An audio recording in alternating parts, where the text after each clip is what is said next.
nós vamos meditar em Filipenses, capítulo 2, a partir do versículo 19.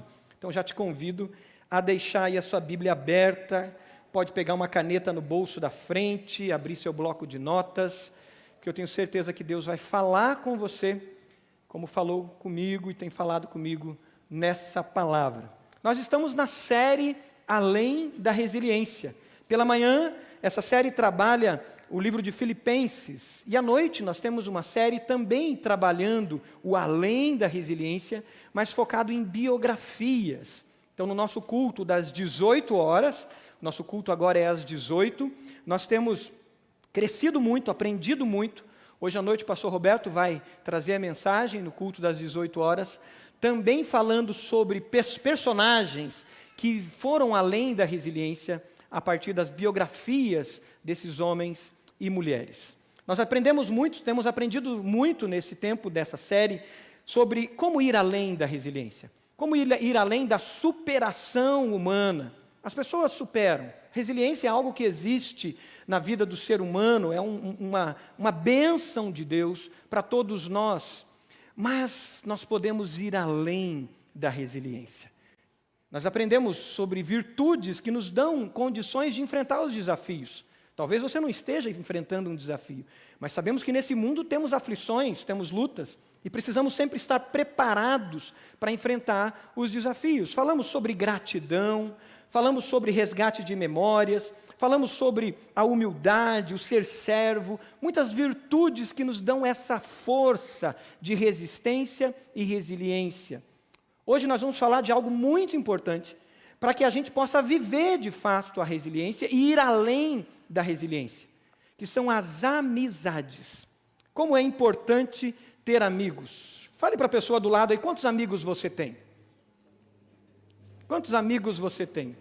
Não estou falando do Facebook, quantas pessoas seguem você no Facebook, ou quantas pessoas te seguem no Instagram, mas amigos, quantos você tem? Falar de amigos, para nós brasileiros, parece uma coisa fácil, porque o brasileiro é cordial, o brasileiro é acolhedor, é hospitaleiro, o brasileiro tem essa facilidade de relacionamentos, a cultura latina traz muito isso, e a gente experimenta com facilidade esses relacionamentos. Todos querem ter amigos, todos querem ter bons amigos, mas é muito perigoso a gente confundir, existe um perigo, que é a gente confundir amizade com sociabilidade. É muito fácil a gente cair nessa armadilha. Acharmos que temos amigos, acharmos que somos pessoas de boas amizades e bons relacionamentos, mas no fundo a gente vive sociabilidade. A sociabilidade ela está na ordem do ajuntamento. A sociabilidade está na ordem do reunir, se divertir, estar juntos, até fazer coisas juntos, mas essas coisas que a gente faz, ela está em um grupo, mas esse grupo não tem profundidade, está no nível da sociabilidade. Nós podemos fazer isso, podemos viver de sociabilidade na vida cristã. Os nossos ajuntamentos, os nossos cultos, os nossos eventos podem ser puramente sociabilidade. Você pode vir aqui todos os domingos, quintas à noites, e você está vivendo no nível da sociabilidade. Você vem, participa de um culto, canta canções, ouve uma pregação, e você sai daqui e a tua vida continua a mesma. Um nível de sociabilidade com Deus e com as pessoas. Você pode fazer muitas coisas, participar de ministérios, fazer parte da recepção da igreja, fazer parte de um ministério, ir até num pequeno grupo e viver ainda no nível da sociabilidade. O pastor Troiman, enquanto a gente conversava sobre esse sermão, o pastor Troiman está pregando agora esse mesmo tema lá na IBB Pinhais. E o pastor Tiago está pregando agora também esse mesmo tema na IBB Uberaba. E conversávamos sobre esse tema, e o pastor Troiman é muito criativo, né?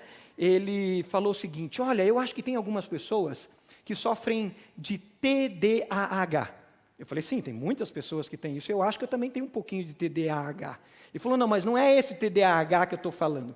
São pessoas que sofrem de transtorno, de déficit, de amizades humanas. Eu falei, como assim? Ele falou, é isso. Pessoas que são hiperativas num monte de coisa, mas elas têm TDAH, déficit de transtorno de amizades humanas. Elas não aprofundam, elas não conseguem ter relacionamentos significativos. São hiperativistas na igreja, hiperativistas em ministérios, participam de jogos de futebol, de encontros de amigos, mas tudo numa camada superficial. A palavra de Deus vai nos ensinar a como ser curados desse TDAH, déficit de amizades humanas. E lá em Filipenses 2, que eu quero que você abra, 2,19, vai nos ensinar como viver amizades e amizades profundas. Nós podemos também ter amizades, mas amizade não aprofundar. O discípulo de Jesus, e é isso que nós temos em Filipenses 2,19, ele tem um outro nível mais profundo ainda de amizade. E é o tema da nossa mensagem de hoje. Amizades discipuladoras como caminho de transformação. Você pode repetir comigo o tema? Amizades discipuladoras como caminho de transformação. É impossível você ser amigo, amiga de uma pessoa que é cristã, cristã sincera, comprometida, discípulo de Jesus, sem Jesus estar ali no meio. Jesus sempre vai estar num relacionamento aonde pessoas cristãs sinceras estão envolvidas. Tem um triângulo aí. A pessoa de Jesus vem para lá. E é isso que a amizade discipuladora mostra. Olha só, nesse texto que vamos ler, de Filipenses 2,19, nós vamos encontrar 3 personagens que vão nos ensinar, então, sobre essa amizade mais profunda, que promove transformação, que deixa o nível da sociabilidade, e ela traz edificação e transformação. O primeiro personagem é Timóteo. Veja lá o que está escrito em Filipenses 2,19 em diante. Diz o seguinte a palavra de Deus: espero no Senhor Jesus enviar-lhes Timóteo brevemente, para que eu também me sinta animado quando receber notícias de vocês. Não tenho ninguém que, como ele, tenha interesse sincero pelo bem-estar de vocês, pois todos buscam os seus próprios interesses, e não os de Jesus Cristo.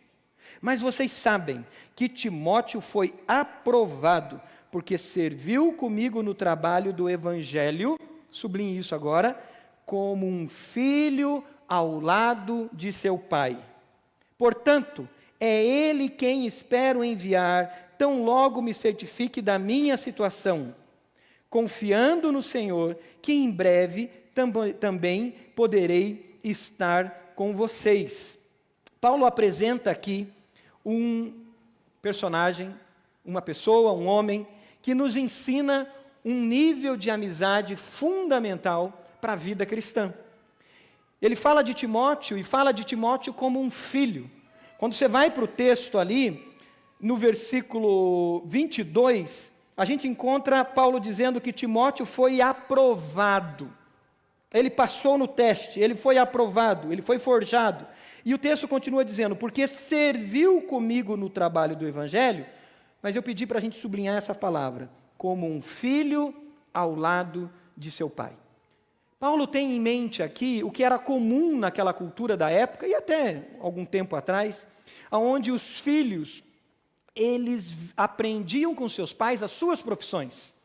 E aprendendo com seus pais as suas profissões, eles repetiam. Então o filho do sapateiro se tornava sapateiro, desde criança, vendo seu pai no trabalho. O trabalho geralmente era em casa, e nessa relação de ensino-aprendizagem, o filho aprendia o ofício da sapataria e se tornava sapateiro. O filho do carpinteiro, vendo seu pai trabalhar, ajudando desde criança o seu pai, se tornava um carpinteiro. Vocês sabiam que eu quase virei alfaiate? Meu pai é alfaiate. E desde criança eu fui acostumado a ficar do lado da máquina de costura, né, vendo ele trabalhar. E teve uma época, bem no início da minha conversão, que o meu chamado já foi no início da minha conversão, eu tinha em torno de 14, 15 anos de idade, processo de Deus falando comigo. Eu entendi o Evangelho de Jesus e eu entendi que eu queria ser um missionário, que eu queria servir na obra de Deus. E aí eu pensei, puxa vida, mas para eu servir na obra de Deus, eu preciso levantar o meu sustento. Como é que eu vou levantar o meu sustento? Eu vou aprender alfaiataria. E aí tentei uns 2 meses ali. Que bom que eu não aprendi, porque a profissão de alfaiate não existe mais, já está obsoleta, né? A não ser que seja alta costura, alto nível assim. E aí, mas não deu certo, não é para mim aquilo. Mas eu estava ali do lado dele, vendo ele costurar, brincando na máquina, fazendo da máquina de costura como se fosse um carrinho, né? Você ficava girando ali, aquela coisa toda. Mas se o filho do sapateiro era sapateiro, o filho do carpinteiro era carpinteiro, o filho do alfaiate era alfaiate, para Paulo, o filho na fé de um discípulo de Jesus é o quê? Um discípulo de Jesus. Você pode dizer isso comigo? O filho na fé de um discípulo de Jesus é um discípulo de Jesus. Paulo então olha para Timóteo e Paulo diz, ele andou comigo, ele caminhou comigo. Vários momentos Paulo cita Timóteo. Por exemplo, quando Paulo escreve a carta, a epístola pastoral a Timóteo, Paulo diz, meu amado Timóteo, meu filho amado. Foi gerado por Paulo, caminhou com Paulo. Esse conceito de paternidade espiritual, Paulo repete nas suas cartas. Por exemplo, quando Paulo escreve aos Gálatas, Paulo escrevendo aos Gálatas no capítulo 4, ali de Gálatas, versículo 19, Paulo fala para eles o seguinte, meus filhos, chama eles de filhos, e diz, novamente eu estou sofrendo dores de parto, por sua causa. E ele diz, novamente eu estou passando por essas dores de parto, até que Cristo seja forjado em vocês, Cristo seja formado em vocês. Paulo está dizendo ao Gálatas, olha, eu gerei vocês em Cristo, mas vocês estão se desviando. Os Gálatas estavam indo para o legalismo, voltando aos primórdios do legalismo, e Paulo diz, olha, eu estou sofrendo dores de parto, até que Cristo seja formado em vocês. Você já sofreu dores de parto por alguém? Por gerar alguém em Cristo? Eu tive alguns filhos na fé, alguns mais rápido, lembro de uma filha na fé que era budista, ela fez eu ler 3 livros lá de Zen Budismo, e falei para ela, então, eu leio o livro, mas você tem que ler o Novo Testamento. E aí ela leu o Evangelho de João. Em 6 meses, pela graça e misericórdia do Senhor, ela estava convertida, declarando Jesus. Mas tive filhos na fé que foram 7 anos de gestação. 7 anos falando de Jesus. Dores de parto. Ou bebê difícil de nascer. Né? Mas filhos que são gerados, como Paulo fala aos Gálatas. Paulo, em certa ocasião, ele envia Timóteo à igreja de Corinto, uma igreja muito intelectualizada, cheia de mestres, de doutores, e lá em 1 Coríntios 4, do versículo 15 ao 17, Paulo diz para eles, olha, eu estou enviando vocês, embora vocês possam ter até 10.000 tutores em Cristo, vocês não têm muitos pais, falta paternidade nessa igreja, porque em Jesus, eu gerei vocês em Cristo Jesus por meio do Evangelho, e Paulo diz, eu envio para vocês Timóteo, para que vocês olhem a maneira dele viver. E como a um pai, vocês aprendam com ele. É possível gerarmos filhos espirituais? Eu falei aqui de experiências pessoais de gerar filhos. Mas como se gera filhos espirituais? Se você ainda não gerou um filho espiritual, um filho na fé, a palavra de Deus nos fala sobre isso. Abra lá Romanos capítulo 10. Deixa a sua Bíblia aberta em Romanos 10 e pegue a caneta para sublinhar, para anotar, para guardar isso muito claro na sua mente. Romanos capítulo 10, ele nos fala sobre a salvação. Como é que uma pessoa é salva? Alguém pode responder rapidinho assim? O que ela precisa fazer para ser salva? Se arrepender, crer, confessar. E é isso que está em Romanos. Olha lá, Romanos capítulo 10, versículo 13... Olha o que diz o texto, porque todo aquele que invocar o nome do Senhor será salvo. É assim, a salvação é pela fé, é pela graça, por meio da fé, não vem de nós mesmos, mas vem do Senhor. Mas como se dá isso? Assim, do nada, você está andando na rua e pum, e você confessa Jesus? Ou aparece um anjo para você, e aí você entende e confessa Jesus? Não. Olha o que diz o texto, o versículo 14 agora, depois de Paulo explicar e mostrar a palavra de Deus, que nós precisamos invocar o nome do Senhor para sermos salvos, o versículo 14 diz, pois como invocarão aquele em quem não creram? É necessário crer. A conversa de Jesus com Nicodemos, né? É necessário nascer de novo. Nascer da água e do Espírito. O que nasce da carne, ou seja, o nascimento natural, esse é carne. Mas o que nasce do Espírito, o segundo nascimento, esse é Espírito. Temos que crer. É necessário invocar. Aí Paulo diz, como, pois, invocarão aquele em quem não creram? E como crerão naquele em quem não ouviram falar? E olha o que diz ainda, e como ouvirão se não houver quem pregue? Fala para a pessoa do lado, como ouvirão se não houver quem pregue? Diga para o outro, como vão ouvir se não houver quem pregue? Queridos, nós participamos, geramos filhos espirituais quando pregamos o Evangelho de Jesus. Lançamos a semente. Ainda em Romanos, a palavra de Deus diz que o Evangelho é o poder de Deus para todo aquele que crê.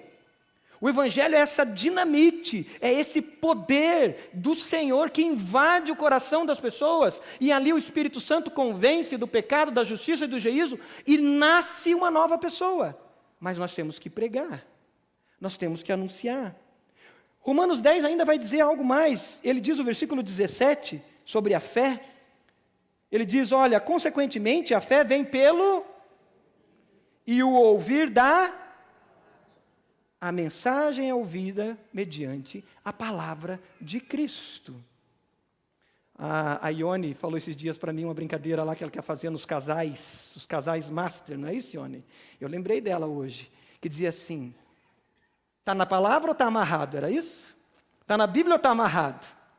Porque a gente fala muitas coisas às vezes que não estão na Bíblia. Que surge pela tradição religiosa, que surge por às vezes, querendo colocar algo positivo, a gente cria uma frase, vira uma frase de efeito, a gente começa a repetir aquela frase de efeito. Né? Hoje em dia, com a internet, misericórdia, todo mundo virou papagaio. Repete um monte de coisa e não sabe o que está falando.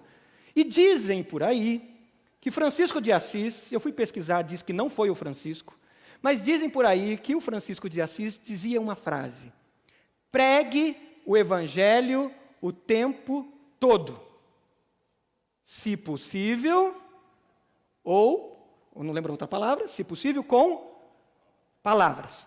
Ione, está na Bíblia ou está amarrado? Está amarrado? Não está na Bíblia isso. Não está. É uma meia-verdade. Porque nós temos que pregar com o nosso estilo de vida.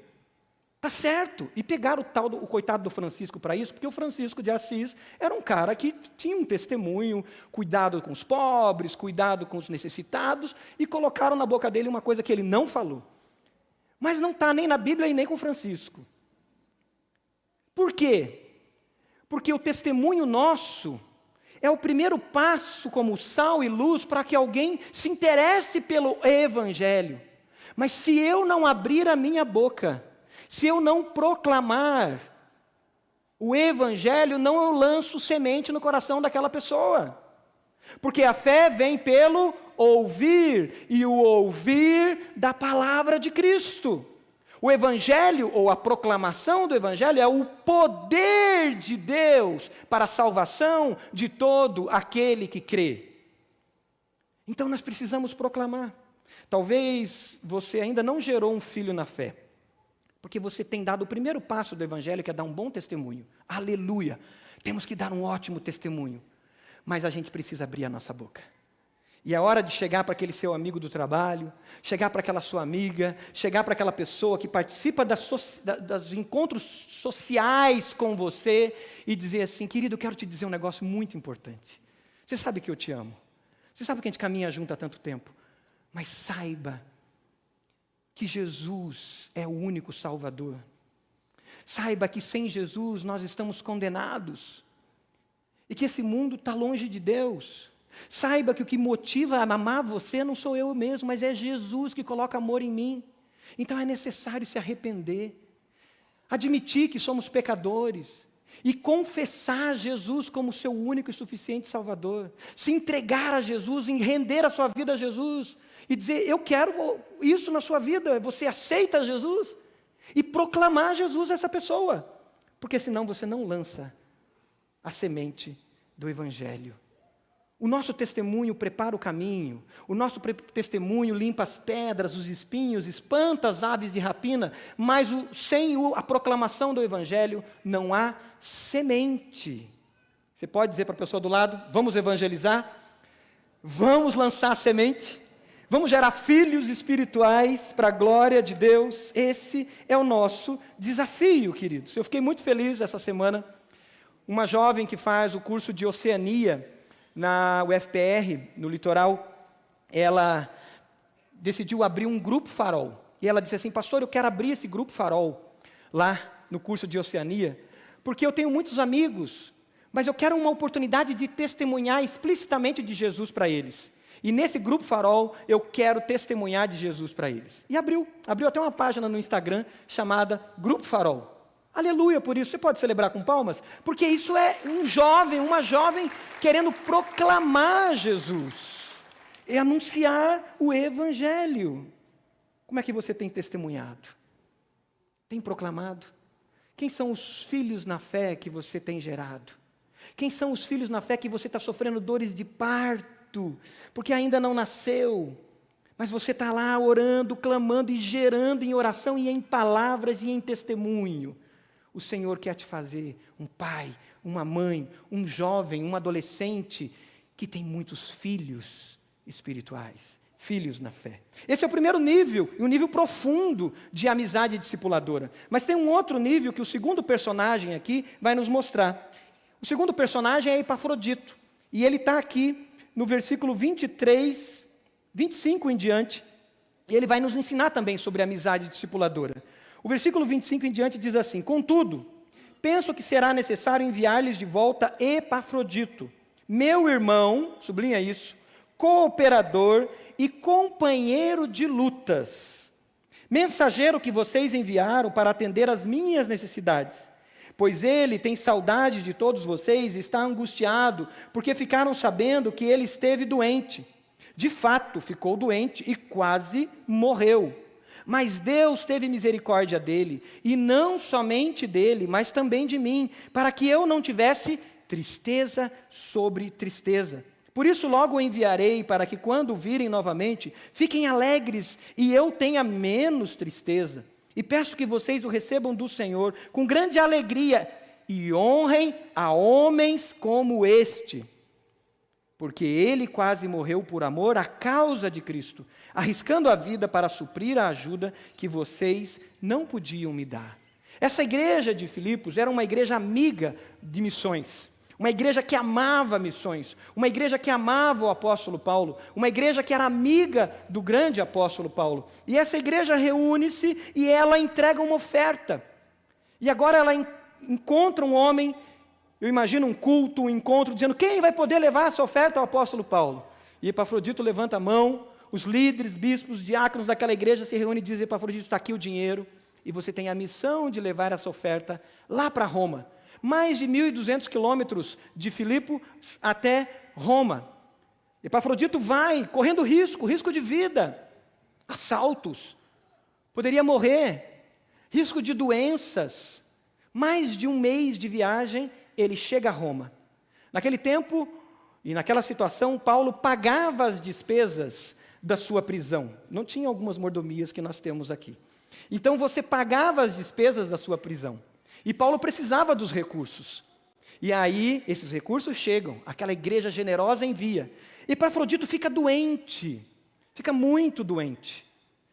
Esse mesmo apóstolo, o apóstolo Paulo, ele sofre com isso. Esse apóstolo que é tão resiliente, que nos ensina a nos alegrar, ele diz o seguinte: eu não queria ter tristeza sobre tristeza. Olha a empatia do apóstolo Paulo. Olha o coração afetuoso do apóstolo Paulo. Paulo então, ele diz: olha, eu quero enviá-lo em breve para vocês, porque Epafrodito é meu irmão. Nós aprendemos uma segunda coisa sobre amizades discipuladoras aqui. Que a amizade discipuladora gera paternidade, ela gera filhos na fé, mas ela gera um ambiente de fraternidade, de irmandade. E agora Paulo, como o seu irmão, ele sofre juntamente com Epafrodito. E Paulo mostra então a conexão que existia entre eles. Uma aliança. Pastor Mateus hoje fazendo a ceia é um memorial disso. Um memorial de que fomos resgatados, temos um relacionamento profundo com Deus por meio de Jesus, mas isso não é só vertical, isso se transforma em algo horizontal. Então nós somos irmãos em Cristo Jesus. Somos uma família, temos um único Pai. Você pode dizer para a pessoa do lado: obrigado, meu irmão, por caminhar comigo. Obrigado, minha irmã, por caminharmos juntos, por estarmos juntos. Mas além disso, Paulo diz para eles o seguinte: olha, essa irmandade, essa fraternidade, é uma fraternidade de trabalho, e de trabalho árduo, porque ele diz assim: Epafrodito é cooperador na obra de Deus. Todos nós somos chamados a essa irmandade de cooperadores. Não dá para a gente seguir a Jesus, dizer que somos salvos e vivemos sossegados. Não cabe isso. Sabe o crente salvo, sozinho e sossegado? Ou salvo, entre aspas, sozinho e sossegado? Não existe isso no reino de Deus, porque o reino de Deus é um reino de amigos, e esses amigos, esses irmãos, estão ombreados, ombro a ombro, pronto para cooperar na obra. Querido, se você está vendo o seu irmão em Cristo 2 domingos seguidos ali na recepção externa, saiba que tem alguma coisa errada. Ele não poderia estar 2 domingos seguidos ali, nem 3 domingos seguidos. Precisa de você com ele, ombreando com ele na recepção externa, cooperador na obra. Se você está vendo um líder de pequeno grupo, ou os nossos adolescentes, pré-adolescentes com pequenos grupos, com 30 crianças, 30 adolescentes, 30 pré-adolescentes, 20 pré-adolescentes juntos, com um líder, com um conselheiro, ele precisa de você lá, precisa de uma conselheira lá, como cooperador na obra, porque somos uma irmandade de trabalhadores, de cooperadores. Não dá para ser um crente salvo, sozinho e sossegado. Ainda ele continua dizendo: olha, ele é um irmão, ele é o cooperador e ele também é um companheiro de lutas, é o que diz o versículo 25. Sabe o que é esse companheiro de lutas? A palavra no original aqui é companheiro de guerra, companheiro de batalha. É isso que é. A expressão aqui era a mesma palavra usada para as companhias romanas de guerra. Sabe por quê? Porque nós estamos numa guerra. A vida cristã não é um parque de diversões. A vida de cristã não é sociabilidades de eventos, de cultos bonitos, com banda que toca muito bem, com alguém que traz uma palavra que agrada o meu coração, e eu volto para casa para os desafios. A vida cristã é um campo de batalha, e nós não estamos parados só nos defendendo, nós estamos avançando. Não é isso que Jesus disse? As portas do inferno não prevalecerão contra a igreja de Jesus. Uma batalha contra o pecado que habita dentro de nós, a carne. Uma batalha contra o mundo que nos arrasta para longe de Deus. E uma batalha espiritual contra as hostes espirituais da maldade. Nós somos chamados a uma irmandade que está pronta a guerrear juntos. Não ser um salvo sozinho e sossegado, mas ser sim salvo, solidário, servo e santificado. É o desafio que a gente tem. Essa irmandade, queridos, vale sempre a pena lembrar disso, nasce de um irmão mais velho. Quem é o irmão mais velho? Vocês lembram quem é o irmão mais velho de toda essa irmandade? Como é o nome dele? Jesus. Romanos 8, 29. Romanos 8, 29 vai nos lembrar com clareza isso. Ele diz o seguinte, Romanos 8, 29, que nós somos transformados conforme a imagem do seu Filho, aquele que era unigênito, agora se torna primogênito, do seu filho, a fim de que ele seja o primogênito entre muitos irmãos. O número 1, Jesus. E agora, olhando para ele, nós somos transformados à imagem dele. É por isso que nós somos salvos, solidários, servos e santificados. Não é sossegados, mas santificados. E é aqui que o apóstolo vai nos mostrar um outro nível de amizade discipuladora que produz santificação. E esse terceiro nível é a mentoria, o treinamento, o desafio diário que temos. O primeiro personagem, Timóteo, lembrava da paternidade, gerar filhos espirituais e sermos modelos, caminharmos com eles. O segundo, Epafrodito, nos fala dessa irmandade de trabalho, de lutas e desafios, que caminha junto, que choram com os que choram, que sofre, que tem empatia. Mas agora o próprio apóstolo Paulo é um exemplo de amizade discipuladora, porque ele é um treinador. Olha o que ele diz no capítulo 3, versículo 1. Observe isso e sublinhe na sua Bíblia aí. Paulo diz no capítulo 3 de Filipenses: finalmente, meus irmãos, alegrem-se no Senhor. E olha o que ele diz: escrever-lhes de novo as mesmas coisas não é cansativo para mim, e é uma segurança para vocês. Sabe a mãe que fala toda semana a mesma coisa? Menino, veste a blusa, você vai pegar friagem. Já ouviram isso? Lembra? Ou a esposa que diz para o marido: coloca a blusa. E ela repete a mesma coisa. Por que ela faz isso? Porque ela ama. O pai que diz para o filho: filho, coloque o chinelo. Só que aqui na figura de Paulo, ou no imaginário dele, tem algo que se repete muito no Novo Testamento, que é a figura de um atleta. E isso está muito presente em Filipenses e nos escritos de Paulo. Paulo tem aquela figura do atleta que era muito comum no mundo grego, as Olimpíadas. E agora Paulo diz: olha, assim como um treinador que repete o exercício, que coloca você para praticar, e para que você cresça, eu não deixo de repetir, porque a minha repetição é segurança para você, é segurança na sua vida. Queridos, a amizade discipuladora incomoda. Se você está caminhando com alguns homens, nós temos aqui os guerreiros, nós temos aqui os legendários, nós vemos aqui homens que estão nos seus pequenos grupos, e você não foi incomodado esse ano ainda, alguma coisa está errada. Nós temos aqui as mulheres que têm se reunido para fazer leitura bíblica junto, design divino juntos. Nos pequenos grupos tem um momento só das mulheres, dos PGMs pares. Querida, se você não foi incomodada esse ano ainda, alguma coisa está errada. Filho, se o seu pai não te incomoda, se a sua mãe não se incomoda com você, tem alguma coisa errada. Porque amizades discipuladoras implica em incômodo. E a melhor definição para amizade está lá em Provérbios, capítulo 27, versículo 17, se eu não me engano, que fala que assim como o ferro afia o ferro, o homem afia o seu companheiro. Assim como o ferro afia o ferro, a mulher afia a sua companheira. E nesse ponto é bem importante isso mesmo. Mulheres caminhando com mulheres, homens caminhando com homens e ajudando um ao outro.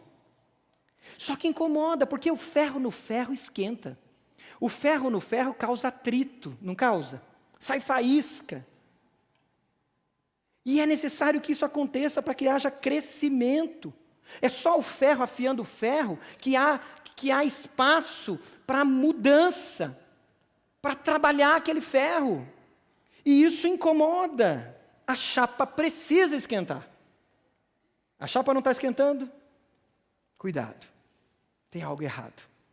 Esse amor não está sendo tão real. E sabe por que Paulo fala isso?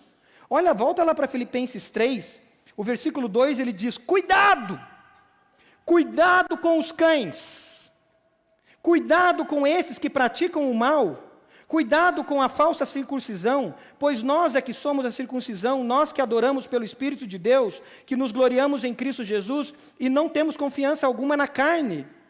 Cuidado! Você tem alguém que diz para você: cuidado! Cuidado com o que você está vendo aí no Facebook. Cuidado com que os seguidores que você está seguindo. Paulo fala aqui de falsos profetas, queridos. Nós vivemos a maior inundação de falsos profetas que eu poderia imaginar. Porque as redes sociais trouxeram todos os falsos profetas para dentro da sua casa, para dentro da minha casa, com apenas um toque. E a gente se alimenta de um monte de lixo. E a gente repete isso como papagaio. Paulo aqui fala daqueles que confiavam na carne. Paulo aqui fala dos gnósticos. Os gnósticos tinham uma linha deles que dizia o seguinte: não, você tem que cuidar do seu espírito. O que você fizer com a sua carne não tem problema. Então você pode praticar alguns pecados, não se preocupe, o que interessa é o espírito. Essa era uma linha gnóstica, tinha outras linhas também. Paulo fala aqui do legalismo judaico preso ao tradicionalismo, que não valorizava pessoas e ignorava as escrituras sagradas. Isso não é novidade hoje. Não temos aí na internet aqueles que pregam o amor cristão. Oh, mas não interessa o que você faz com o seu corpo. Se você pratica a homossexualidade, se você pratica isso ou aquilo, não tem problema. O problema é que você ama. Não temos esse tipo de falso profeta. Não temos os outros falsos profetas que estão na internet pregando tradicionalismos religiosos, julgos. Não temos outros falsos profetas nas redes sociais que estão dizendo: olha, venha e Deus vai te dar, porque você não nasceu para ser cauda, você nasceu para ser cabeça e você vai prosperar. Tudo isso focado na carne humana. E é isso que Paulo diz: cuidado, cuidado. Agora, para a gente dizer cuidado, a gente tem que ter uma aliança com alguém para isso. Não dá para eu chegar no irmão Joel, querido irmão Joel, que está aqui, um ancião, e dizer assim: irmão Joel, cuidado com isso aqui, irmão Joel. Se eu não tiver uma aliança com o irmão Joel, de crescimento à imagem de Jesus. E Paulo estabelece um foco para essa aliança. É isso que ele diz no versículo 10, de capítulo 3 em diante. Ele vai dizer o seguinte: quero conhecer a Cristo. Versículo 10 em diante. O poder da sua ressurreição e a participação em seus sofrimentos, tornando-me como ele em sua morte, para que de alguma forma eu possa alcançar a ressurreição dentre os mortos. Não que eu já tenha obtido tudo isso, ou tenha sido aperfeiçoado, mas prossigo para alcançá-lo, pois para isso também fui alcançado por Cristo Jesus. Irmãos, não penso que eu mesmo já o tenha alcançado, mas uma coisa faço, esquecendo-me das coisas que ficaram para trás e avançando para que estão adiante, prossigo para o alvo, a fim de ganhar o prêmio do chamado celestial de Deus em Cristo Jesus. Paulo está usando essa linguagem do atleta de novo, daquele que corre a corrida, e ele tem um alvo definido que é Cristo. Eu preciso ter uma aliança com o irmão Joel, de crescimento mútuo, e nós dois temos que estar alinhados olhando para Cristo. E olhando para Cristo, o principal dos atletas, vamos dizer assim, a gente pode dizer, ele pode chegar para mim e dizer: pastor Marcos, preciso lhe dizer algo. Estou preocupado com isso. Cuidado. Porque nós temos uma aliança de crescimento. Isso aqui me traz uma imagem que seria a seguinte: imagine que você é um atleta, ou você não é um atleta, você é uma pessoa que não sabe nem jogar bola direito, e você foi escolhido para a Copa do Mundo. Né? Você não consegue jogar nem lá na várzea, pior que existe, você não consegue, mas você foi escolhido para a Copa do Mundo, isso é graça. Né? Aí você vai ter um time que vai jogar a Copa Final do Mundo. E aí você lá diz: meu Deus, o que eu estou fazendo aqui, como que vai ser? E aí o que acontece é que você tem o melhor dos atletas, o Pelé dos Pelés, o Messi dos Messis, ou o melhor atleta que você imagina, e ele é o treinador desse time. Quem seria isso para nós cristãos? Jesus, o primeiro. E é Ele que é o nosso treinador. Mas não só isso, nesse time eles vão te dar todos os recursos, as ferramentas, que é o Espírito Santo para nos capacitar, para nos forjar, para que a gente aprenda a jogar. E sabe o que acontece ainda mais? Eles dizem: agora vocês também vão treinar uns aos outros. E vocês vão avançar para encontrar o prêmio final do chamado celestial. Queridos, a igreja é esse grande time, aonde todos nós treinamos uns aos outros, aonde todos nós, ombreando uns aos outros, caminhando uns com os outros, avisamos: cuidado, cuidado, não é por aí, cuidado, você está exagerando aqui com essa questão da tua família, Cuidado, você está exagerando aqui nessa questão com o seu trabalho. E aí quando a pessoa fica brava, porque o ferro deixa a gente, né? Atrito, sai fogo, você diz assim, nós temos uma aliança, um ajudar o outro. Você tem uma aliança na sua casa com a sua esposa de crescimento? Talvez você está há 5 anos, 10, 30, 40 anos casado. E você já fez uma aliança com ela de crescimento? De dizer assim, amor, estamos há 40, 50 anos casados, você já sabe os meus pecados. Mas eu quero fazer uma aliança com você, me ajuda a ser mais parecido com Jesus. Eu quero conhecer a Cristo. Temos 5 anos de casado, temos 1 ano de casado, me ajuda a ser mais parecido com Jesus. E a tua esposa dizer, meu marido, me ajuda a ser mais parecida com Jesus. Você, filho, já fez uma aliança com seus pais? De chegar para o seu pai e dizer, pai, eu quero ser mais parecido com Jesus, eu amo a Jesus, o Senhor pode me ajudar, o Senhor pode falar, o Senhor pode me mostrar onde eu estou errando para eu crescer. E mais, talvez você, pai, já fez uma aliança dessa com seus filhos? Quando eu pensei nisso há um tempo atrás, eu pensei nos meus filhos, e eu fiz uma aliança com eles. E de vez em quando eu repito para eles, vocês sabem que o papai é pecador. Vocês sabem já que o papai pisa na bola, né? Então ajudem o papai. Toda noite eu vou nos quartos dos meus filhos, a Pri fica brava porque às vezes eu demoro e acordo eles. E é um rito que a gente tem lá, que eu bato na porta e entro com tudo e dou um abraço em um, dou um beijo. E eu sempre digo no ouvido dos dois, ore pelo papai. O papai passa por lutas. E eu preciso da oração de vocês. Pais, façam alianças de crescimento com seus filhos, filhos com seus pais, esposo com esposas. Você tem uma aliança de transformação, de amizade discipuladora com outro homem. Talvez você participe das reuniões de oração, vamos ter segunda-feira agora às 5 da manhã, vai ser uma bênção. Mas só a reunião de oração pode ser só sociabilidade. Deus quer muito mais. É por isso que nos pequenos grupos, a gente faz um pequeno grupo par, só os homens olho no olho, ombro a ombro, dizendo, nós temos uma aliança de crescimento. Me ajuda. E toda semana se encontram aqueles homens. Ali no PGM para, as mulheres se encontram e olham olho no olho e dizem, nós temos uma aliança de crescimento. Talvez você não fez essa aliança de crescimento ainda. Queridos, nós precisamos de alianças de crescimento. Viver paternidade, gerar filhos espirituais, viver essa irmandade como irmãos que cooperam um com o outro na obra e nas lutas, e viver isso com profundidade de treinamento, mentoria, trabalho árduo de um ajudar o outro a ser transformado à imagem de Cristo. Nós não podemos ter no reino de Deus um reino de amigos cúmplices. Nós temos que viver além da lealdade. Nós temos que ter fidelidade a Cristo. Lealdade tem os corruptos. Quem lembra da época da Lava Jato lembra disso. Muitos leais. Teve um que dizia, eu não vou abrir minha boca para nada. Mas os filhos de Cristo, os irmãos em Cristo têm fidelidade a Cristo, a ponto de chegar e dizer, cara, eu preciso conversar contigo. Eu preciso abrir isso aqui para que você cresça. Essa fidelidade. Feliz é o marido que tem uma mulher que lhe aponta com amor e sabedoria os seus pontos cegos. Se você é esposa e teu marido é perfeito, tem alguma coisa errada. Feliz é a esposa que o marido lhe aponta os pontos cegos. Se você é esposa e teu marido acha você a mulher mais perfeita do mundo, tem alguma coisa errada. Feliz é o jovem que tem amigos que lhes apontam os pontos cegos. A jovem. Feliz é o pequeno grupo, a célula, que se reúne e ali no grupo par os homens abrem seus corações e tem uma aliança, um pacto de crescimento. Você tem uma aliança de crescimento? Uma aliança de crescimento, de transformação. Você pode fechar seus olhos?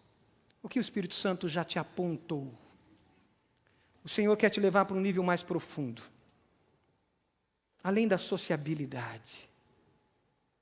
Talvez você tenha vivido um relacionamento com Deus, que é um relacionamento de sociabilidade. E o Senhor te chama a ter intimidade com Ele. ir além de encontros, ir além de eventos, mas se chama ser amigo, íntimo, para que você se dê a conhecer. Você já entregou a sua vida ao Senhor Jesus? Se rendeu totalmente a Ele, ou você está seguindo Jesus de longe? Com encontros sociais, Jesus quer ir à mesa, à sua casa, estar à mesa com você, para viver intimidade. O Espírito Santo deixou isso claro ao seu coração, e eu sei que tem pessoas aqui que está claro isso no coração. Eu te convido a fazer uma oração, declarar isso ao Senhor, verbalmente dizer: Senhor, eu confesso que estou vivendo de sociabilidade contigo, de eventos, mas eu quero ter intimidade, Pai. Eu confesso que sou pecador, eu confesso que eu estou sendo escravo de ídolos e tantas coisas, e eu quero o Senhor na minha vida, eu quero intimidade contigo, eu te recebo, diga isso: eu te recebo, Jesus, como meu Senhor, como meu Salvador, eu me entrego a um relacionamento profundo contigo. Enquanto a igreja está orando, de olhos fechados, se você fez essa oração de entrega ao Senhor, de rendição, para viver em intimidade com o Senhor, levante uma das suas mãos, eu quero orar também por você. Amém. Deus abençoe, querido, aqui à minha direita, esse Senhor, Deus abençoe. Aquela senhora, jovem senhora, Deus abençoe, em nome de Jesus. Mais alguém aqui à minha direita fez essa oração? Amém. Deus abençoe, em nome de Jesus. Mais alguém? Levante uma das suas mãos, à minha direita, mais alguém? Amém. Deus te abençoe, querido, em nome de Jesus. Mais alguém? Aqui no centro, aqui no meio, alguém fez essa oração de rendição, de entrega? Eu quero orar por você. Essa igreja quer te abraçar e ser bênção na sua vida. Você fez essa oração de rendição? Levante uma das suas mãos. À minha esquerda, alguém fez essa oração de entrega ao Senhor. Aleluia. O que o Senhor falou com você, querido? De repente você está caminhando sozinho, sozinha, vivendo de eventos, e você é boa em fazer eventos, você é bom em fazer eventos, muito sociável, mas Deus quer profundidade. Quem sabe a hora de você em casa hoje dizer: vamos renovar a nossa aliança de crescimento mútuo. Quem sabe você reunir os seus filhos hoje à tarde, hoje à noite, e dizer: vamos renovar a nossa aliança. Talvez você, filho, chamar seu pai para isso, chamar sua mãe para isso. Quem sabe no seu pequeno grupo, essa semana o desafio é você separar os homens das mulheres, se você não tem separado ainda, olho no olho com os homens, e dizer: temos uma aliança ou não temos uma aliança de crescimento aqui? Porque passou esse ano inteiro e ninguém me cutucou. É tempo de profundidade, de transformação à imagem de Jesus. É tempo de estarmos à mesa com Jesus e à mesa com os nossos irmãos. Você pode se colocar de pé. Eu quero orar por aqueles que levantaram as mãos. Enquanto você se coloca de pé, nós vamos cantar uma estrofe dessa canção. E cantando uma estrofe dessa canção, eu convido você que declarou Jesus, você que está voltando aos caminhos do Senhor, você que quer viver essa intimidade com o Senhor. Enquanto cantamos uma estrofe dessa canção agora, eu te convido a vir aqui à frente. Vem aqui, eu quero orar por você. Essa igreja quer te acolher, e nós vamos terminar orando juntos pela sua vida. Cante essa canção de convite à mesa com Jesus e com a igreja de Jesus. Enquanto isso, cante. Pode vir. Amém. Amém. E ao partir o pão, isso. Amém. Pode vir, querida. Pode vir, querido. Eu te desafio a sentar à mesa com Jesus, em intimidade com Jesus. Sentar à mesa com irmãos em Cristo. Os nossos corações queimam de amor, queimam de amor. E ao partir do pão, eu queria irmãos para orar com essas irmãs, com esses irmãos. Por favor, venham. O Senhor quer intimidade. O Senhor quer relacionamento. Os nossos corações queimam de amor, queimam de amor. Nós arrumamos a casa. É tempo de transformação. Isso, pode vir, pode vir. Amém. Tome o lugar de honra, nós preparamos a casa, perfumamos ela toda, nós preparamos a mesa. Tome o lugar de honra. Senhor, nós nos unimos como igreja do Senhor, como irmandade, família, fraternidade, para declarar, Senhor, que não queremos viver sossegados, sozinhos, solitários, mas, Senhor, declaramos diante do Senhor que queremos sim viver salvos, santificados, solidários, servos uns dos outros. Senhor, faz isso, Pai, em cada um de nós. Eu coloco, Senhor, essas irmãs e irmãos que estão aqui na frente, que deram esse passo confessando Jesus publicamente. Senhor, sela elas com seu Santo Espírito, sele-os com seu Santo Espírito, e que eles possam viver vida nova, Senhor, vida de santidade, vida de crescimento, vida de transformação, Pai, e que a Tua igreja os abrace, e que eles vivam essa comunhão, essa comunidade de crescimento constante.